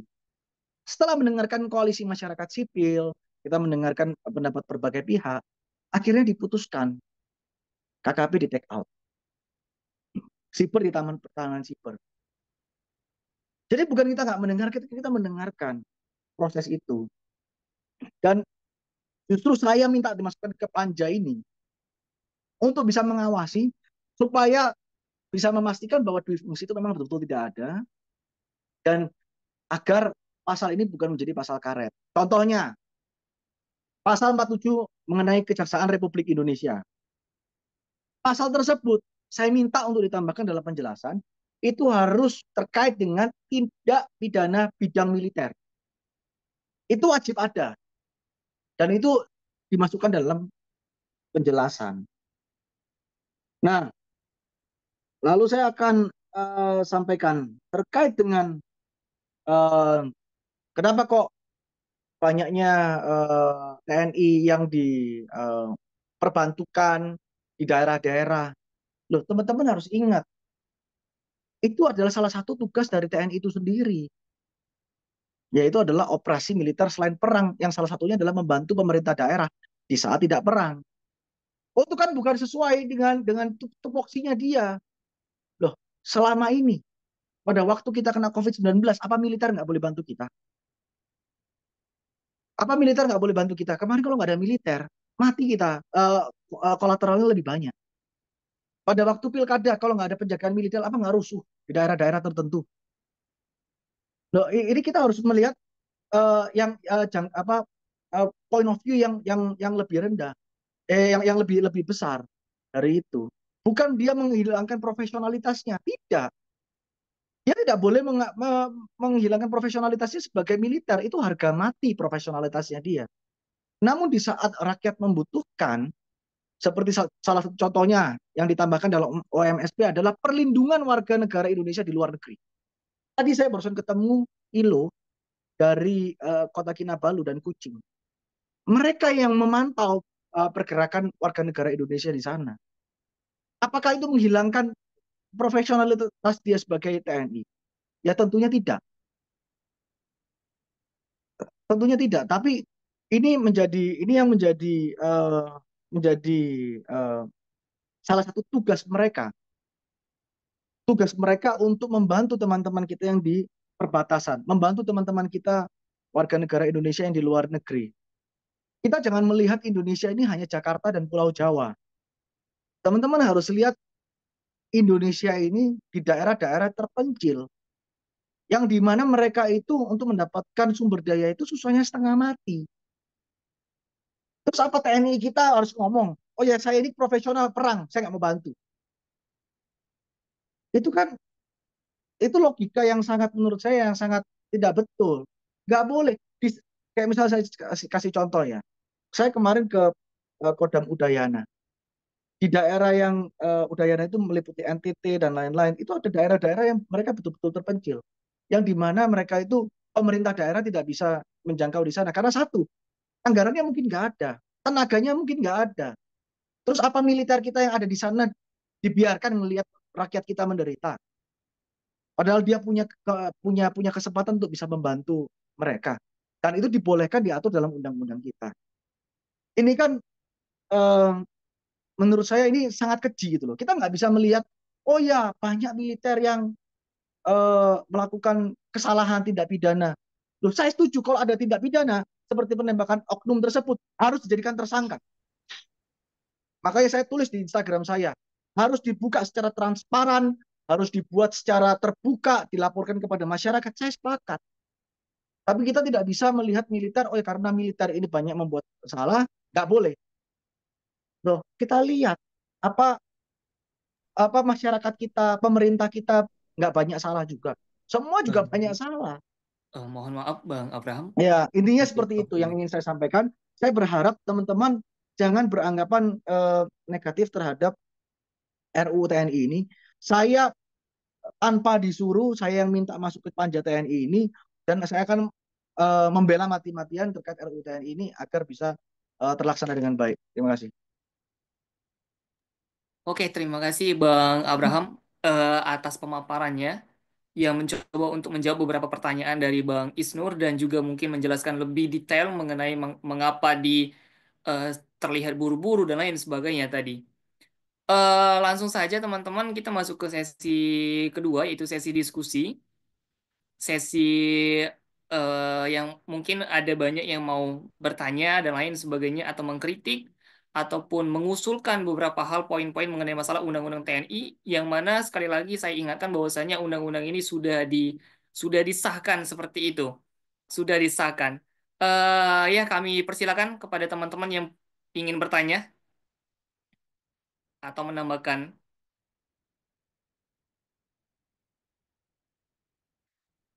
Waktu kita sekitar setengah jam lagi, Bang. 20 sampai 30 menit lagi, Bang. Gimana, Bang Isnur? 20 menit ya? Oke. Oke, terima kasih, Bang. Oke, Ya, eh, dari Mas Prima Gandhi, ya, kami terima persilakan. kasih. Jadi saya mau pertama tanya ke Bang Isnur. Nah, YLBH ini ada nggak data terkait tentang berapa sih masalah ya, tren? Saya mau lihat tren data yang pernah yang ada ataupun yang pernah didampingi oleh YLBHI terkait apa kasus antara yang menyangkut sipil dan juga militer begitu, Bang. Kalau kita lihat dari situ kan siapa tahu kita bisa ini Bang Isnur bisa melihat trennya ya ke sini makin banyak atau tidak kasusnya itu sih. Kemudian yang kedua ke Bang Abraham. Tadi dikatakan ini menambah kan berarti nambah kewajiban ini TNI kan kalau yang diatur dalam undang-undang RUU-nya. Apakah haknya juga akan bertambah begitu, Bang? Nah, kemudian selanjutnya saya tadi sepakat dengan Bang Bang Isnur ya terkait dengan bagaimana power plan atau power mapping dari SDM khususnya tentara gitu.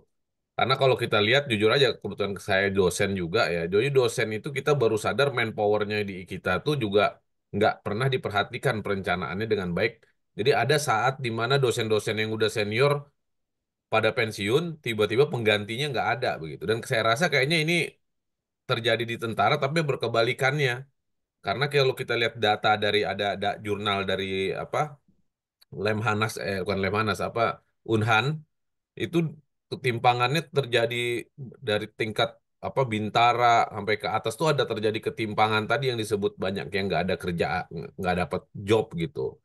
Nah, apakah harus itu kan harusnya diatur juga ya ke depan itu kayak ada apa namanya mengulang harusnya dibuat suatu strategi di mana agar tidak aja loss gitu loh.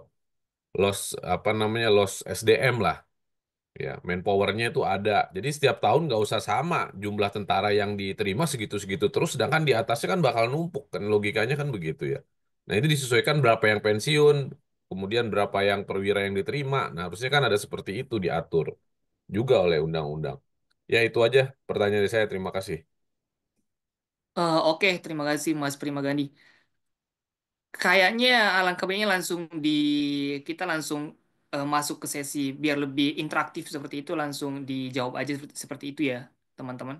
Kepada Bang Isnur mungkin pertanyaan yang pertama tadi Bang mengenai masalah tren TNI dan Tangan, Bang. masyarakat sipil. Gimana Bang? Katakan pahamin sekalian aja nih. Oh, sekalian aja Iya seperti itu ya, Bang. sekalian aja iyalah. Oke Oh, oke. oke. Itu sempit waktu kita kan. Oke, oke, Bang. Oke, teman-teman kami persilakan kepada yang lain semisal masih ada pertanyaan. Itu Mau Fahmi Oke, Fahmi itu. oke. Muhammad Fahmi Aziz. Kami persilakan. Apakah suara saya kedengaran? Kedengaran, kedengaran. Terima kasih. Perkenalkan saya Fahmi dari Universitas Tokyo. Saya mau bertanya soal eh, apa sih yang menjadi parameter ya, khususnya Bang Abraham, apa sih yang menjadi parameter sebenarnya eh, DPR RI itu membahas sebuah undang-undang. Nah, ini juga mungkin menjadi keresahan dari berbagai eh, apa, elemen teman-teman dari eh, misalnya pembahasan RUU masyarakat adat dan sebagainya. Nah, itu kan apa sih sebenarnya yang menjadi kegentingan seperti itu sehingga RUU TNI ini harus didahulukan untuk dibahas dan undang-undang yang lain itu eh, di dibahas di dalam tataran yang bersifat ya mungkin bisa kita lihat tidak genting seperti itu. Ya, mungkin itu saja pertanyaan saya. Terima kasih. Karena melihat undang-undang yang lain, rencana undang-undang yang lain ini mungkin juga penting untuk kemudian dibahas dan juga disahkan. Terima kasih. Oke, baik. Terima kasih Fahmi Aziz. Satu pertanyaan lagi untuk termin ini kepada teman-teman yang masih memiliki pertanyaan, kami persilakan atau memberikan komentar seperti itu kami persilakan.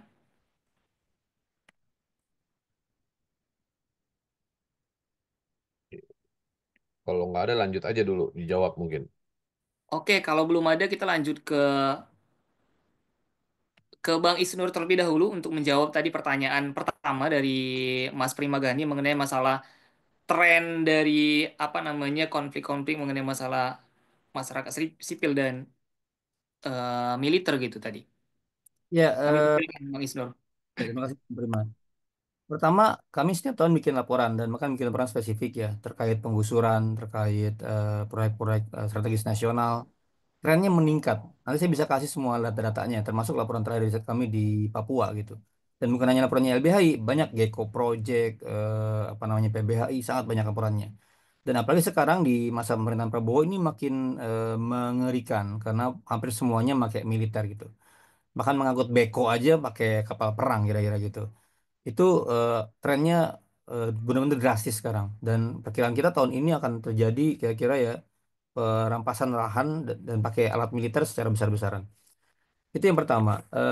Yang kedua, tadi saya ingin menanggapi juga pernyataan Mas Abraham ya. Pertama gini, kita bisa melihat bahwa ada pengakuan bersalah ya. Perpres 2016 itu. Pertanyaannya kenapa itu hanya terjadi sejak zaman Jokowi? Kenapa SBY itu menghormati undang-undang dan mengangkat kepala BNPB itu yang sudah pensiun atau kalaupun tentara pensiun? Jadi ada praktik Mas Prima dan Mas Dendi selama ini. Ini yang terjadi kalau demi tentara kayak gitu ya. Pokoknya saya nggak tahu kalau yang lain, tapi di kasus ini kok bisa pelanggaran dilakukan dan dibungkus pakai perpres gitu. Kenapa yang lain bisa kok? Kenapa nggak disuruh mundurin diri aja? Kalau emang Anda menjabat Bakamla karena sifatnya dia menjaga laut, BNPB sifatnya bencana, sifatnya seperti yang sebelum-sebelumnya. BNPT kan bisa dia memang tentara boleh tapi dipensiun dini kan seperti kasus-kasus yang lain itu atau disuruh mundurin diri atau yang sudah mau pensiun dikesituin gitu bisa jadi kenapa dia jadi dibuat perpres sekarang kesalahan ini dibungkus pakai undang-undang jadi dia melanggengkan kesalahan padahal konsep awalnya itu adalah lembaga-lembaga yang harusnya sipil bisa di sana atau dia disipilkan kira-kira gitu dan teori dasar kalau kita baca teori dasar bahkan pengakuan-pengakuan di TAP MPR ya yang disebut dengan dui fungsi sosial politik itu bukan hanya konteks politiknya, penempatan pejabat, tapi fungsi sosialnya. Sosialnya apa sih? Sosial dalam konteks banyak pekerjaan-pekerjaan yang kalau kata banyak ahli diharuskan tentara itu fokus. Tadi saya bilang saya kutip apa namanya Salim Said ya, tentara itu fokus. Agar apa? Agar dia punya kemampuan yang memang di sana gitu. Ketika dia banyak ngurusin sosial, bukan nggak salah nanti saya hubungan dengan berikutnya. Bukan nggak salah, tapi jangan teramat sering. Kalau teman-teman baca ya, dokumen saya tampilkan nih. Dokumen mana nih? Ah ini nih. Dokumen PKS antara Jawa Barat dengan TNI AD. Bayangkan tentara akan jadi ngurusin jalan, jembatan irigasi, drainase, pengolahan sampah, lingkungan hidup, perbaikan rumah, elektrifikasi. Ini pertanyaannya, emang sipil nggak bisa sehingga butuh tentara? Semua ruang lingkup pekerjaan yang sudah sangat bisa sipil melakukan dan malah menarik tentara ke urusan ini. Dan saya ingin bilang kasus PKS seperti ini sangat banyak MOU-nya. Menempatkan akhirnya tentara sebagai kontraktor, sebagai vendor gitu loh. Kerjaan-kerjaan yang urusannya bukan tentara. Akhirnya apa? Pekerjaan-pekerjaan yang vendor, yang orang-orang bisa sipil bisa, jadi nggak kerjain gitu. Ini cara pandang menurut saya yang menempatkan bahwa tadi kapasitas dui fungsi ini kan teorinya Bung Nasution kan. Setelah dia merdeka tentara ngapain sih ini? Kita nggak ada perang, nggak ada damai. Ya udah semua fungsi sosial politik kita masukin gitu. Bukan hanya politiknya, tapi sosialnya gitu. Nah, dalam kasus Forkopimda, apakah tentara salah? Menurut saya secara kekeluaran salah. Tentara berapat soal keagamaannya salah itu. Tentara rapat soal besok mau penggusuran ya salah. Itu nggak sesuai fungsi pertahanan. Tentara urusannya pertahanan fokus. Makanya kita harus melihat kembali buku putih reformasi pertahanan. 2008, 2015 itu ada buku putihnya tuh Kemenhan punya. Dan di sini jelas arahnya kemana, pengembangannya kemana. Pengembangan yang terjadi sekarang justru bertentangan dengan semangat reformasi militer yang dibuat oleh Kemenhan. Bahkan di 2008 di buku putihnya kita bisa lihat itu masih ada tentang reformasi peradilan militer. Nah ini malah nggak muncul di sana. Jadi cara pandang ini yang menurut saya tidak pas. Yang kedua tadi cara pandang ini Komisi Satu, Komisi Tiga. Ya bagi masyarakat, bagi kita orang luar DPR itulah DPR gitu. Nggak dipisah-pisah komisi sekian. Bagi kami yang mendampingi masyarakat adat, 19 tahun mendorong undang-undang ini. Bekerja rumah tangga, 11 tahun mendorong undang-undang ini nggak maju-maju. Ini ada apa? Sehingga kok bisa undang-undang yang masyarakat sudah keluhkan tiap hari bertarung, nggak disahkan juga. Tapi undang-undang yang lain lebih cepat gitu. Mohon kasih konsistensi dong, sama cepatnya gitu. Apalagi ini nggak masuk prolegnas gitu. Ya, nah ini tantangan yang kedua. Yang ketiga, soal misalnya di tantangan civic mission ya. Gimana kalau ada bencana, kalau ada sesuatu? Menurut saya perlu dibedakan antara tentara dua hal fungsinya. Ada yang civic mission, kalau misalnya darurat ya, tuh situasi bencana, situasi apa itu juga ada di Undang-Undang Pemerintahan Daerah, Undang-Undang TNI, Perbantuan Pemerintah Daerah. Saat karena dia eh, saat dia butuh infrastruktur bencana, itu mungkin bisa diatur. Kalau civic mission kejadian seperti ini, dia bisa tentara turun dulu, langsung cepat karena darurat butuh ya. Saya sepakat di situ. Tapi kira-kira 3 atau 6 hari kemudian butuh disepakati kebijakan politik negara, didukung. Tapi kalau yang namanya combat mission, menangani teroris gitu-gitu ya, itu kan pakai senjata. Itu yang nggak bisa. Harusnya dia terstruktur sistematis sejak awal pakai kebijakan politik negara. Sejak awal DPR harus dilibatkan ketika mengatur perpres penanggulangan terorisme, tentara harus dilibatkan DPR gitu. Nah, ini yang mungkin harus diatur di tugas perbantuan. Bagaimana perbantuan dilakukan? Itulah tugasnya pengaturan. Detil kapan tentara bisa langsung bereaksi, civic mission, dan dikasih jeda untuk misalnya pengaturan yang lebih lanjutnya, mana yang combat mission gitu. Nah, undang-undang ini sayangnya tidak mengatur itu gitu, tidak mengatur lebih detail. Eh, itu pertanyaan besar makanya. Makanya yang penting kita harus tanya kembali sebenarnya teori-teori atau rujukan-rujukan ya, karena kita di sini akademik. Apa yang dimaksud dengan supremasi sipil? Supreme itu seperti apa? Di wilayah mana? Jangan sampai kira-kira gini, gara-gara sipilnya dianggap lemah, tadi kasusnya misalnya di Flores ya, tidak ada di sana di penghujung itu orang yang mau ngajar. Ya tugas pemerintah lah mengkondisikan guru-guru berangkat. Distribusi guru ke sana, distribusi guru ke Papua, distribusi guru ke Flores, bukan tentara disuruh ngajar. Kan itu solusinya. Nah sekarang tentara suruh ngajar, tentara masuk kelas bagian makanan bergizi gratis. Itu tantangan misalnya sekarang kasus COVID ya. Saya juga pertanyaan besarnya gini, pembagian atau imunisasi kok imunisasi vaksin lebih banyak dilakukan di kantor-kantor militer dibanding di kantor-kantor puskesmas. Pertanyaan besarnya kenapa pemberdayaannya justru dilakukan di kantor militer dan polisi dibanding puskesmas? Orang-orang yang bertugas kesehatan malah kemudian nggak terlalu diberdayakan secara maksimal gitu. Jadi gaya depan gitu. Itu pertanyaan besar. Kenapa harus selalu militer, harus selalu polisi sebagai depan? Itu yang menurutku paradigma di belakangnya harusnya. Paradigmanya paradigma memang militeristik, militerisme, militer sebagai kira-kira yang lebih punya kemampuan, bisa garda depan kemana-mana. Itu yang sejak lama kita kritik, gitu. Terima kasih. Oke, terima kasih Bang Isnur. Langsung saja ke Bang Oke, Abraham untuk menjawab beberapa pertanyaan tadi, Bang. ya. Yang pertama, apakah haknya juga bertambah? Saya jawab tidak, karena itu sudah masuk dalam tugasnya. Tapi cuman terkait dengan usia, tentunya kita harus ngitung lagi karena semakin panjang usia, berarti kan gajinya harus diperpanjang dan lain-lain. Tapi tidak menambah haknya. Yang kedua terkait urgensi, sebetulnya tadi saya sudah terangkan urgensinya. Jadi saya rasa nggak perlu jawab lagi kali ya. Nanti tinggal di play aja. Saya udah tadi udah jawab kenapa ini menjadi hal yang urgent. Saya nanti kalau boleh ini kan direkam, nanti boleh di play kembali. Tapi saya ingin menanggapi eh, Mas Isnur. Ini karena ini menarik. Saya jadi senang berdiskusi di sini. Kenapa tidak dipensiunkan saja? Kan sudah tahu itu salah itu perpresnya. Betul, perpres itu salah secara dalam konteks hukum. Namun kita ini kan orang hukum. Kalau misalnya perpres tersebut belum dibatalkan, artinya perpres itu masih berlaku. Memang secara konteks hukum, menurut saya itu salah. Namun secara konteks urgensi itu betul. Cuman penerapannya seharusnya tidak dibuat perpres, harusnya dalam RUU TNI. Karena ada urgensi pada waktu itu. Makanya dibuatlah perpres tersebut. Meskipun esensinya tidak boleh dalam bentuk perpres. Harusnya dalam bentuk undang-undang RUU TNI. Nah, terkait dengan konteks sosial politik, karena kebetulan saya ini orang Golkar. Lahirnya dui fungsi TNI ini dari Golkar. Jadi kembali lagi, militer ini bukan ujuk-ujuk, ini saya ulangi lagi dan saya selalu sampaikan di setiap kesempatan. Dui fungsi TNI itu bukan muncul dalam RO tiba-tiba Soeharto jadi presiden langsung muncul di fungsi, bukan seperti itu. Dui fungsi TNI ini nggak bisa dilihat dalam satu kacamata Orde Baru, nggak bisa.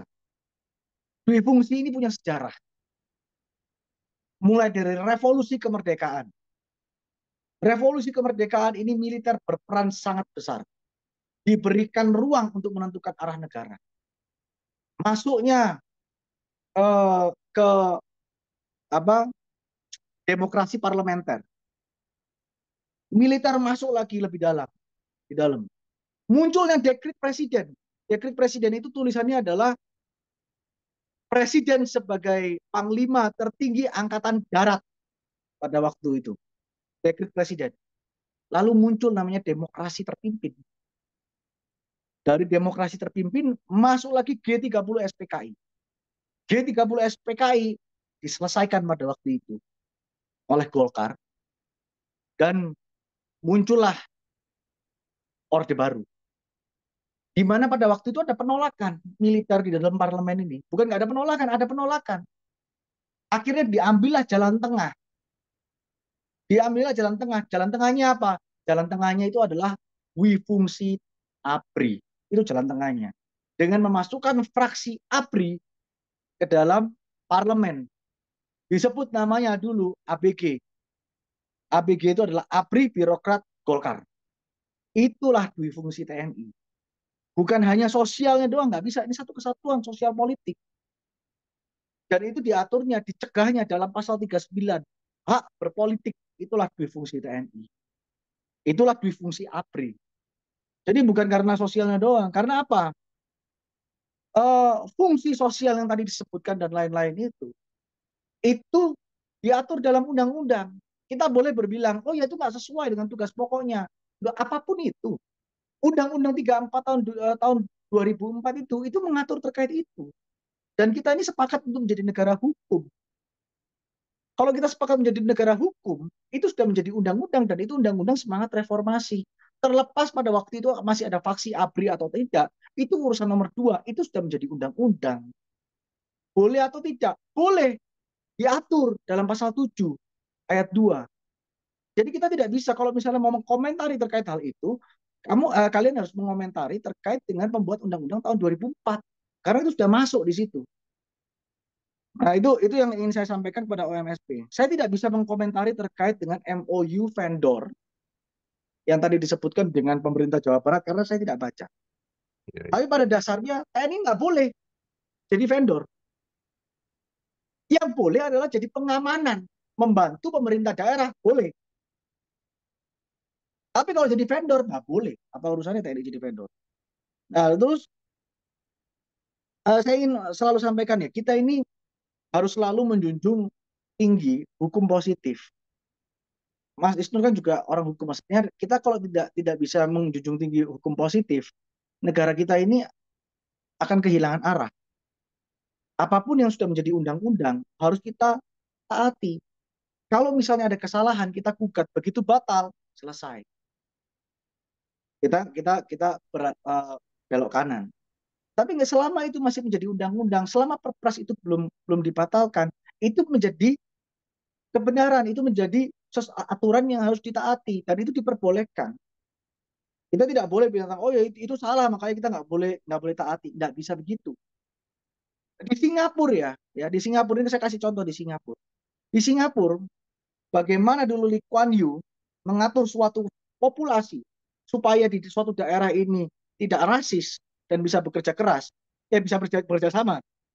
Diatur sama dia. Di sana harus ada berapa persen India, di sana harus ada berapa persen Cina, di sana harus ada berapa persen Melayu. Supaya apa? Supaya mereka hidup berdampingan. Ada lagi, dia mengubah kebijakan dari first language bahasa Melayu dirubah menjadi bahasa Inggris supaya masyarakatnya bisa join di dunia internasional dalam bisnis.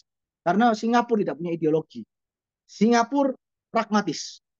Apapun yang menjadi baik untuk negaranya itu dilakukan. Nah, kita tidak bisa mengacu kita tidak bisa sama dengan mereka karena kita punya ideologi. Tapi artinya apabila itu aturan sudah menjadi aturan yang baku dan sudah disahkan, kita harus ikut. Nah, termasuk dalam teroris saya juga sepakat. Teroris harus diatur secara detail. Di Thailand itu ada jangka waktu apabila polisi tidak bisa menyelesaikan dari berapa hari, misalnya 2 kali 24 jam kalau nggak salah, militer masuk. Dan itu diatur. Dan ini yang diatur dalam pasal 47 ini adalah badannya, yaitu BNPT. Jadi kita harus kembali lagi ke undang-undang BNPT. Terkait dengan distribusi pemerintah, yang tadi di NTT. Kenapa kok? Ya ini kan tugasnya pemerintah daerah. Nah, ini salahnya pemerintah daerah kalau tidak bisa. Kalau misalnya kita berkutit di situ, negara kita nggak akan pernah maju. Negara kita akan terus stagnan karena kita terlalu punya idealis yang seperti itu. Padahal aturan kita membolehkan TNI membantu pemerintah daerah. Boleh, aturan ada. Di beberapa daerah, mereka tidak punya anggaran, tidak memiliki sumber daya manusia yang cukup. Saya nggak bilang terkait dengan pendidikan ya. Saya bilang terkait dengan penanggulangan, misalnya penanggulangan bencana. Karena penanggulangan bencana itu juga masuk dalam perbantuan pasal 47. Masuk juga penanggulangan bencana. Dan supaya teman-teman tahu, penanggulangan bencana yang dilakukan TNI di daerah-daerah apabila terjadi permasalahan itu tidak ada dana cadangan. Mereka pakai uangnya sendiri untuk bisa nolong masyarakat. Merogoh koceknya sendiri supaya bisa nolong masyarakat. Nah, makanya saya agak sedih kalau misalnya dikatakan TNI kita ini tidak bisa membantu karena kita akan pincang sebelah kiri. Termasuk juga dalam COVID-19. Nggak bisa, COVID-19 itu dalam keadaan darurat, di mana kita menerapkan sistem pentahelix. Pentahelix itu semua elemen masyarakat dilibatkan untuk memerangi satu musuh, yaitu adalah COVID-19. Mulai dari pengusaha, unsur keagamaan, polisi, TNI, pemerintah, semua bersatu. Gedung DPR dipakai, gedung pemerintahan dipakai, gedung TNI dipakai, hospital dipakai, rumah pribadi dipakai, semua dipakai, dikerahkan untuk memerangi musuh satu bersama. Masa kita mau bilang, oh ya ini kan kenapa kok cuma pakai ini, kenapa kok bukan seperti itu. Ini kita sudah lagi nggak melihat masalah itu, kita melihat masalah kemanusiaan. Jadi hal-hal seperti ini kita harus care. Karena kita akan susah maju ke depan kalau misalnya kita terus tidak melulu militer. Saya nggak bilang militer. Ini juga berlaku pada DPR juga, pemerintah daerah juga, dan pengusaha juga. Kita harus punya kepedulian terkait ini. Apakah militer melanggar undang-undang? Saya jawab tidak. Itu diatur dalam pasal 7 undang-undang militer kita tahun 2004 dan RUU ini. Terima kasih.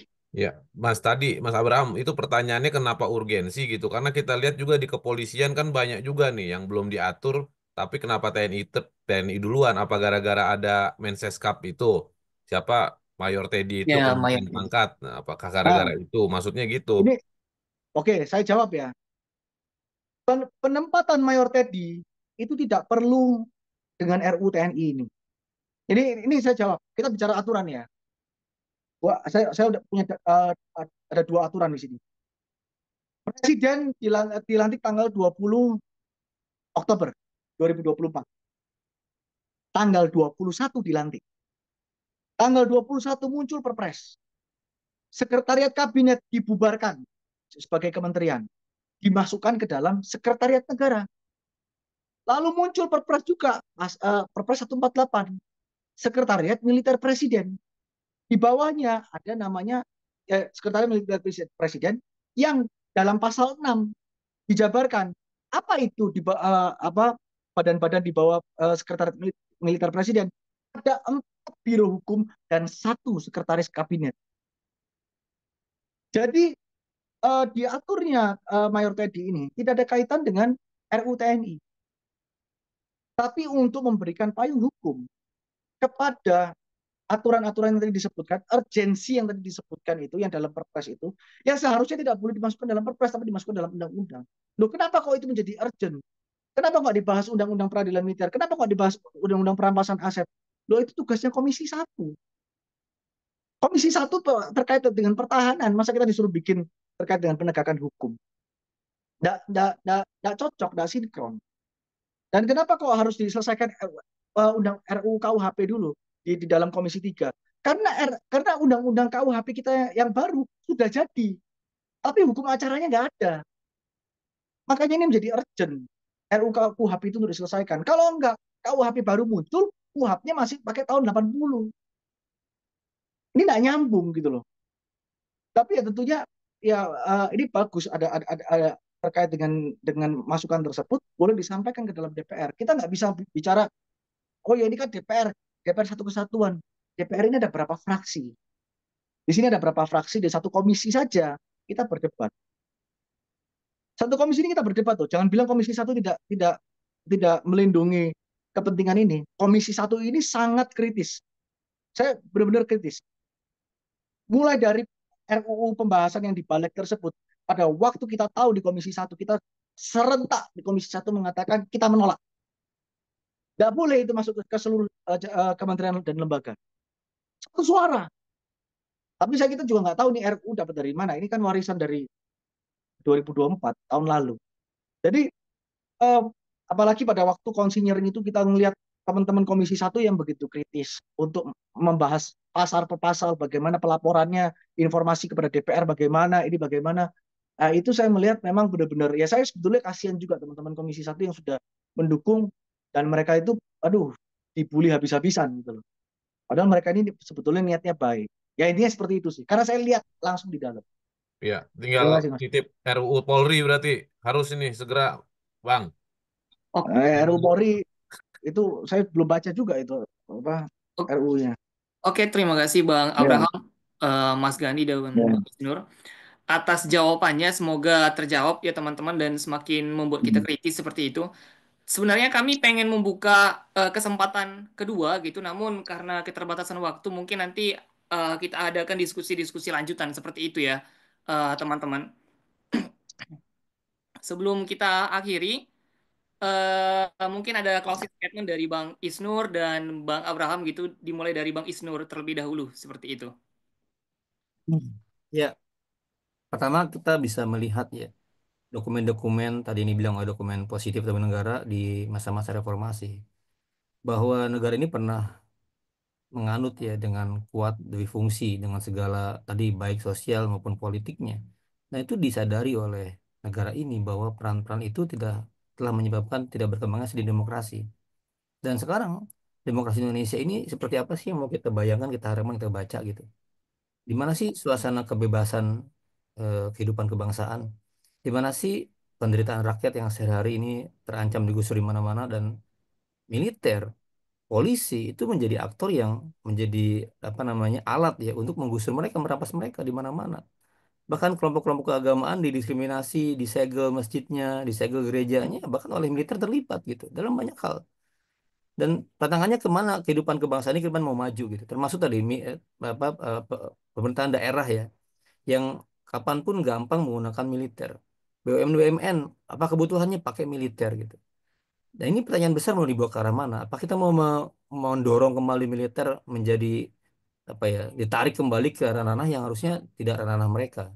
Maka biarkan mereka sesuai definisi Undang TNI menjadi profesional dengan tugas pokok fungsinya, dengan arah blueprint pertahanan ya, fokus pada urusan pertahanan, fokus pada urusan defense dan TNI ini bukan hanya terikat pada undang-undang TNI tapi undang-undang pertahanan yang lahir sebelum undang TNI. Apa itu pertahanan?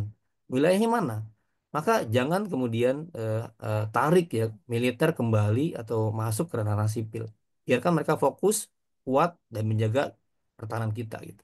Semakin masuk dalam ranah sipil, semakin mereka kira-kira beda dialektikanya. Mereka dilatih buat bertempur, dilatih buat berperang kira-kira gitu.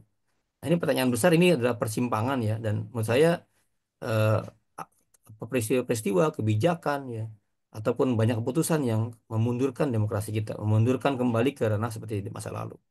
Demikian diskusi sore ini. Terima kasih atas waktunya dan kalau ada kurang saya mohon maaf. Assalamualaikum warahmatullahi wabarakatuh. Waalaikumsalam warahmatullahi wabarakatuh. Terima kasih Bang Isnur.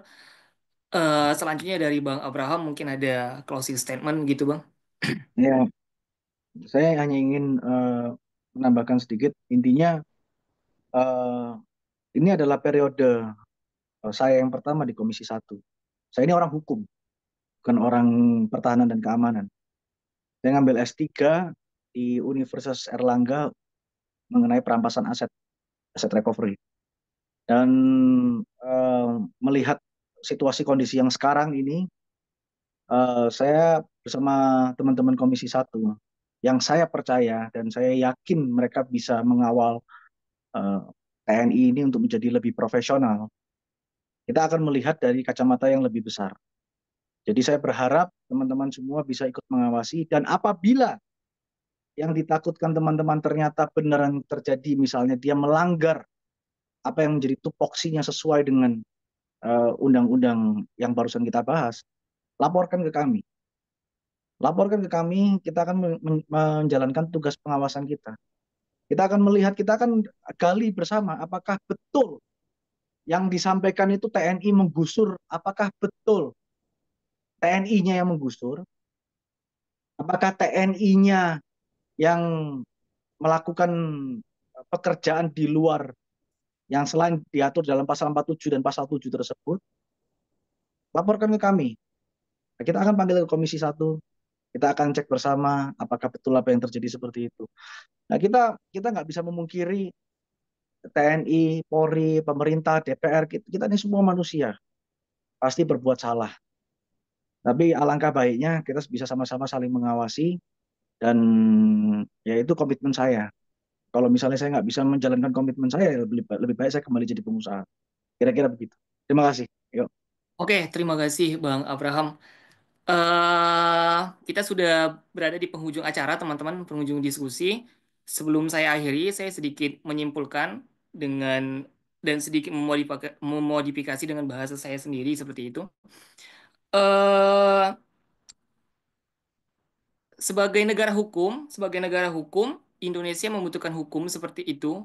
Apapun perlu diatur dalam hukum, namun jangan sampai hukum yang diatur termasuk juga Undang-Undang TNI ini hanya menghasilkan atau hanya menguntungkan segelintir orang semata seperti itu. Jangan sampai nanti Undang-Undang TNI hanya menguntungkan jenderal-jenderalnya saja seperti kata Bang Isnur, namun yang di bawah itu melarat dan hidupnya susah seperti itu.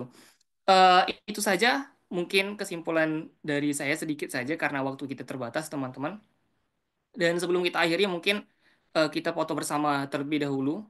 Dan oh oke enggak oke karena sudah ada ini tadi sudah di capture sama teman-teman. Itu saja teman-teman. Terima kasih banyak Bang Isnur dan terima kasih banyak juga Bang Abraham untuk diskusinya sangat insightful sekali. Dan mohon maaf juga kalau ada salah-salah kata dan tingkah laku saya yang kurang baik. Saya mohon maaf. Itu saja saya akhiri. Wassalamualaikum warahmatullahi Terima kasih semuanya. Terima kasih. Sampai wabarakatuh. jumpa. Ya, makasih Bang Yuk. ya. Nanti kita Ya, lapor-lapor yuk, yuk, ke yuk. Bang Isnur juga. Ya, Semuanya kita lapor. ya Bang. Yuk. Yuk.